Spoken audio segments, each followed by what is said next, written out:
दोस्तों स्वागत है आपका इनसाइट नॉलेज की टॉप डिफेंस और वर्ल्ड अफेयर से जुड़ी न्यूज में। आज की हेडलाइन ये रही, भारत और बांग्लादेश ने चीन को अब एक सबसे बड़ा झटका देते हुए मोंगला पोर्ट की डील से बाहर कर दिया है और ये डील भारत के हाथ में पहुंच चुकी है। इसकी स्ट्रेटेजिकली क्या इंपोर्टेंस है, बांग्लादेश ने इस डील को भारत को क्यों और इसका क्या इम्पैक्ट पड़ेगा और ये भारत के लिए कितनी बड़ी कूटनीतिक जीत है, इस पर आगे बात करेंगे। वहीं ममता बनर्जी को बांग्लादेश के ऊपर बोलना अब महंगा पड़ता हुआ दिखाई दे रहा है, इस खबर के बारे में भी आगे बात करेंगे। वहीं भारत की डीआरडीओ की तरफ से ये कहा गया है कि भारत अब जल्द ही फ्यूचरिस्टिक इन्फेंट्री कॉम्बैट व्हीकल का टेस्ट स्टार्ट करने वाला है। इसकी खासियत और इम्पोर्टेंस के बारे में भी आगे बात करेंगे। वहीं राष्ट्रपति चुनाव में कमला हैरिस को लेकर बराक ओबामा की तरफ से कुछ रुकावटें पैदा की जा रही है, इस खबर के बारे में भी इस वीडियो में हम जानेंगे। सभी खबर काफी इंटरेस्टिंग है, इसीलिए वीडियो को अंत तक जरूर देखिएगा। साथ ही अगर चैनल पर पहली बार आए हैं तो नीचे दिए गए सब्सक्राइब बटन को प्रेस कर बेल आइकन को दबा ले,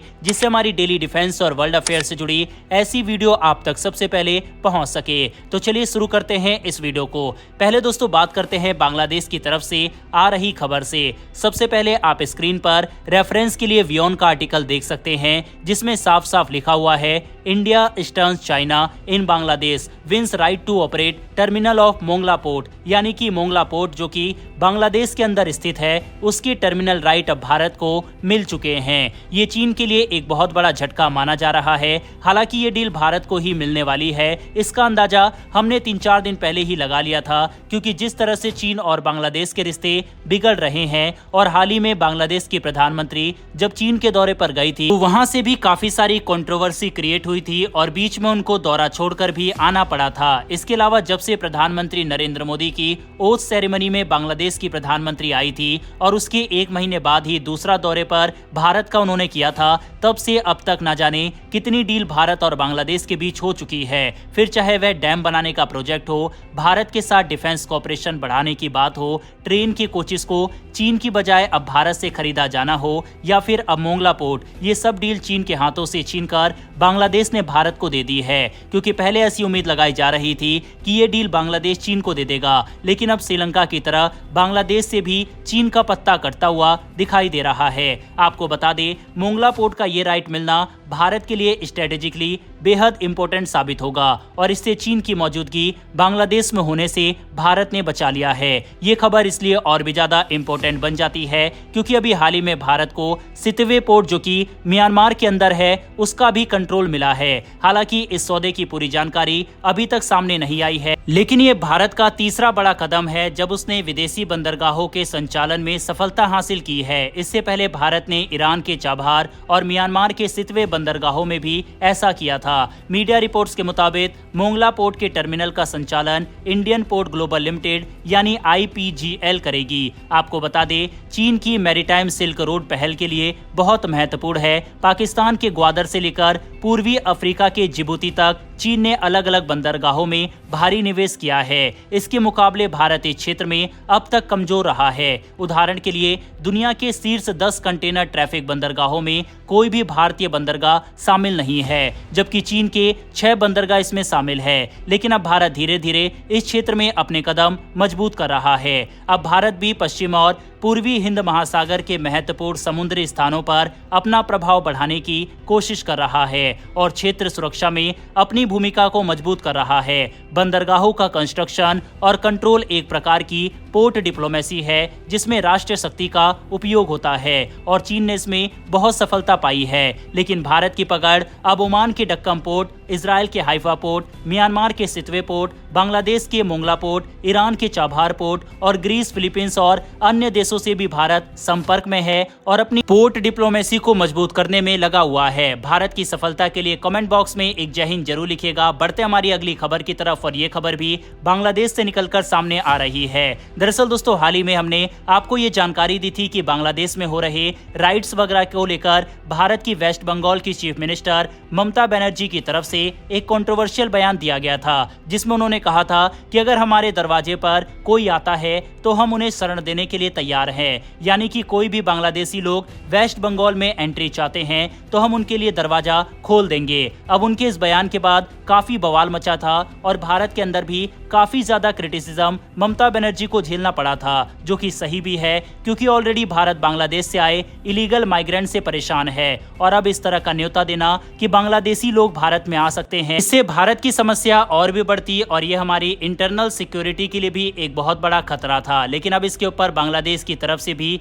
बड़ा रिएक्शन सामने आया है। बांग्लादेश सरकार ने ममता बनर्जी के इस बयान पर आपत्ति जताई है। उनका कहना है कि इस तरह की टिप्पणी से आतंकवादी और अपराधी फायदा उठा सकते हैं। बांग्लादेश ने भारतीय उच्चायोग को बताया कि वे स्थिति को सामान्य करने की कोशिश कर रहे हैं और इस तरह के बयान भ्रामक हैं। दोस्तों, इतना ही नहीं, बांग्लादेश के विदेश मंत्री हसन महमूद ने भी ममता बनर्जी के बयान पर आपत्ति जताई। उन्होंने कहा कि हम पश्चिम बंगाल की मुख्यमंत्री के साथ करीबी संबंध साझा करते हैं, लेकिन उनके बयान से भ्रम की स्थिति पैदा हो सकती है। हमने इस बारे में भारत सरकार को एक नोट भेजा है। बांग्लादेश में हाल ही में सरकारी नौकरियों में कोटा को लेकर छात्रों के हिंसक प्रदर्शन हुए हैं। कुछ मीडिया रिपोर्ट्स के अनुसार इन हिंसाओं में मृतकों की संख्या 184 तक हो सकती है। बांग्लादेश में पिछले हफ्ते से इंटरनेट ब्लैकआउट चल रहा था, जिसमें वहां से ज्यादा जानकारी फिलहाल नहीं आ पा रही। साफ है दोस्तों, ममता बनर्जी जिस तरह की पॉलिटिक्स करना चाह रही थी और जिस तरह से इलीगल माइग्रेंट की संख्या वेस्ट बंगाल में बढ़ाने की कोशिश कर रही थी, उनको अब बांग्लादेश में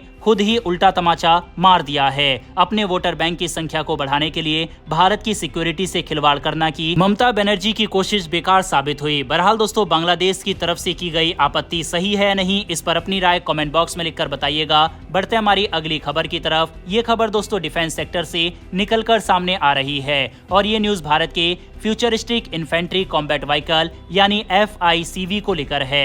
दरअसल DRDO चीफ की तरफ से ये जानकारी दी गई है कि ये अपने यूजर ट्रायल के लिए इस साल तैयार हो जाएगा। पिछले साल ही डिफेंस एक्विजिशन काउंसिल ने डिफेंस मिनिस्टर राजनाथ सिंह के नेतृत्व में इसके प्रोक्योरमेंट के लिए मंजूरी दी थी। आपको बता दें, FICV भारतीय सेना को पुराने BMP-1 और BMP-2 को रिप्लेस करने वाला है। आपको बता दें, FICV भारतीय सेना के पुराने BMP-1 और BMP-2 को रिप्लेस करने वाला है और ये भारत के बेहद आधुनिक टैंक्स होने वाले हैं। भारत लगभग 1750 FICV अपनी सेना के लिए खरीदने की तैयारी में है।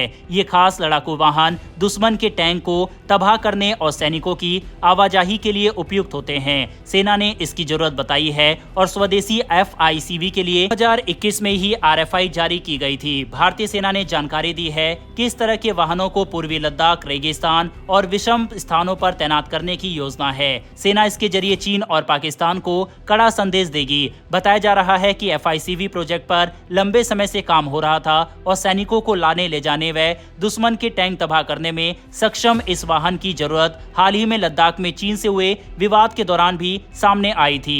इस टैंक के चारों तरफ ऐसा कवच लगा होगा जो 15 किलोग्राम TNT के बारूदी सुरंग को भी बर्दाश्त कर ले। साथ ही इस पर किसी भी तरह के बंदूक की गोलियों का असर नहीं होगा। इसके अलावा इसमें modular armour, explosive reactive armour, non explosive reactive armour भी लगे होंगे। ये मॉड्यूलर सिस्टम बारूदी सुरंगों को उखाड़ फेंकेगा। वहीं टैंक के अंदर instant fire detection and separation system लगा होगा जो आग लगने के 20 मिलीसेकंड में एक्टिव हो जाएगा। वहीं इस टैंक के अंदर 4 लोग बैठेंगे। वहीं इसमें laser warning system, directional smoke dispenser जैसी सुविधाएं भी होगी, यानी इस पर अगर कोई लेजर से निशाना लगाकर हमला करना चाहेगा तो क्रू को तुरंत पता लग जाएगा। वहीं पर इस टैंक में 360 डिग्री देखने की सुविधा होगी। इसका कमांड कंट्रोल कम्युनिकेशन, कंप्यूटर्स और इंफॉर्मेशन सिस्टम इसे और बेहतरीन बना देगा। इसकी बैरल यानी नली 120 मिलीमीटर की होगी, जिसमें से कई तरह के हथियार दागे जा सकेंगे, चाहे टारगेट कहीं रुका हो या फिर चल रहा हो। इसके अलावा टैंक में machine gun, anti aircraft machine gun, remotely control weapon system, fire control system भी होगा। ये सब आपस में कोऑर्डिनेशन में चलेंगे।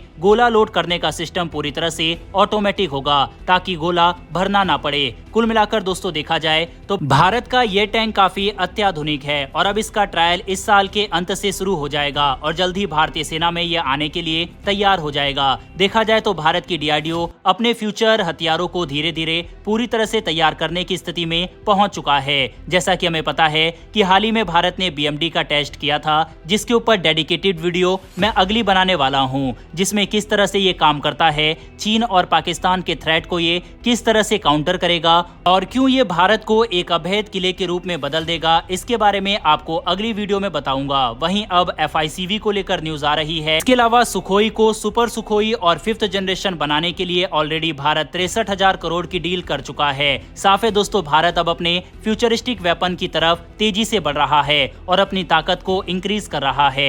भारत की DRDO संस्था के लिए कमेंट बॉक्स में एक जय हिंद जरूर लिखेगा। बढ़ते हमारी आज की अंतिम खबर की तरफ। ये खबर दोस्तों अमेरिकी चुनाव से निकलकर सामने आ रही है। दरअसल जैसा कि हमें पता है कि जो बाइडेन ने अपना नाम वापस ले लिया है, ऐसे में वाइस प्रेसिडेंट कमला हैरिस का नाम सामने आया है प्रेसिडेंशियल इलेक्शन के लिए। लेकिन अब खबर सामने आ रही है कि उनके नाम को लेकर बराक ओबामा कुछ खास सहमत दिखाई नहीं दे रहे। आप बाकायदा नव भारत टाइम्स का आर्टिकल अपनी स्क्रीन पर देख सकते हैं। डेमोक्रेटिक पार्टी से कई बड़े नेता कमला हैरिस के नाम पर सहमत नजर आ रहे हैं, लेकिन पूर्व राष्ट्रपति बराक ओबामा चुप हैं। बराक ओबामा ने अब तक उपराष्ट्रपति कमला हैरिस को उनके अमेरिकी राष्ट्रपति पद के लिए समर्थन देने से परहेज किया है। बताया जा रहा है कि ओबामा को इस बात का शक है कि कमला हैरिस रिपब्लिकन उम्मीदवार डोनाल्ड ट्रंप को चुनाव हराने में कामयाब हो पाएंगी या फिर नहीं। बहरहाल दोस्तों, इस खबर के ऊपर अपनी राय कमेंट बॉक्स में लिखकर बताइएगा। साथ ही क्या आपको लगता है कि कमला हैरिस डोनाल्ड ट्रंप को हरा पाएंगी और आप इस चुनाव में किसको सपोर्ट करते हैं, इस पर भी अपनी राय कमेंट बॉक्स में लिखकर बताइएगा। फिलहाल इस वीडियो में इतना ही। अगर आपको ये इन्फॉर्मेशन और वीडियो पसंद आई हो तो वीडियो को लाइक करके हमारी आने वाली डेली ऐसी वीडियो के लिए चैनल को सब्सक्राइब कर बेल नोटिफिकेशन अवश्य दबा लें। फिर मिलेंगे ऐसी एक नई वीडियो के साथ। धन्यवाद। जय हिंद।